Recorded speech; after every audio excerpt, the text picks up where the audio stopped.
ନିର୍ବାଚନ ସରିଛି ହେଲେ ହିସାବ ସରିନି। ଜିଲ୍ଲାର ଚର୍ଚ୍ଚିତ ନିର୍ବାଚନ ମଣ୍ଡଳୀ ପର୍ଯଙ୍କୁ ନେଇ ବିଜେଡି ଓ ବିଜେପି ମଧ୍ୟରେ ଅଙ୍କ କଷା ଚାଲିଛି।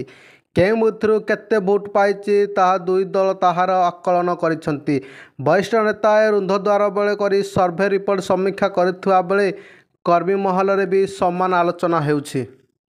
ପର୍ଜଙ୍ଗ ଆସନରେ ବିଜେଡି ଏବଂ ବିଜେପି ମଧ୍ୟରେ ସବୁବେଳେ କଡ଼ା ଫାଇଟ୍। ଗଲାଥର ମାତ୍ର 740 ଖଣ୍ଡ ଭୋଟରେ ଏଠାରେ ବିଜେଡି ଜିତିଥିଲା। ତେଣୁ ଏଥର ପୂର୍ବ ଭୁଲକୁ ସୁଧାରିବାକୁ ଉଦ୍ୟମ କରିଥିଲା ବିଜେପି। ଦୁଇ ଦଳର ଛାମୁଆ ନେତା ଏଥର ପଞ୍ଚାୟତ ଜଗିଥିଲେ।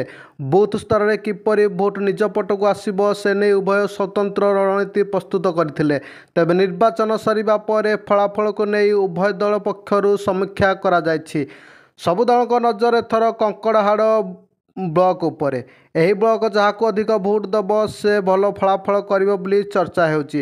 ପର୍ଜଙ୍ଗ ନିର୍ବାଚନ ମଣ୍ଡଳୀରେ ଚଳିତ ଥର ସର୍ବାଧିକ 80.60% ମତଦାତା ହୋଇଛି।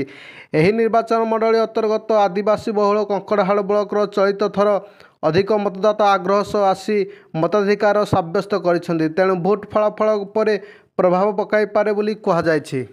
ବିଜେପିର ଆକଳନ ଦୃଷ୍ଟିରୁ କଙ୍କଡ଼ାହାଡ଼ର 1 ନମ୍ବର ଜୋନ୍, 2 ନମ୍ବର ଜୋନ୍ ଏବଂ 3 ନମ୍ବର ଜୋନ୍ର ଭଲ ଭୋଟ ମିଳିଛି।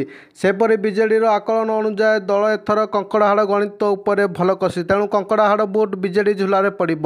ସେହିପରି ପର୍ଜଙ୍ଗ ବ୍ଲକ ଭୋଟ ବିଜେଡି ପଟକୁ ଯିବ ବୋଲି ଦଳୀୟ ନେତା କହୁଥିବା ବେଳେ ବିଜେପି ନେତା ସମାନ ସମାନ ଭୋଟ ହେବ ବୋଲି କହୁଛନ୍ତି। ସୂଚନାଯୋଗ୍ୟ, ଗତ ଥର ଏହି ନିର୍ବାଚନ ମଣ୍ଡଳୀରୁ 78.5% ମତଦାତା ହୋଇଥିଲେ। 2,13,751 ମତଦାତାଙ୍କ ମଧ୍ୟରୁ 1,66,802 ମତଦାତା ମତାଧିକାର ସାବ୍ୟସ୍ତ କରିଥିଲେ। ସେଥିରେ ବିଜେଡିର ନୃସିଂହ ଚରଣ ସାହୁ ବିଜୟ ଲାଭ କରିଥିଲେ।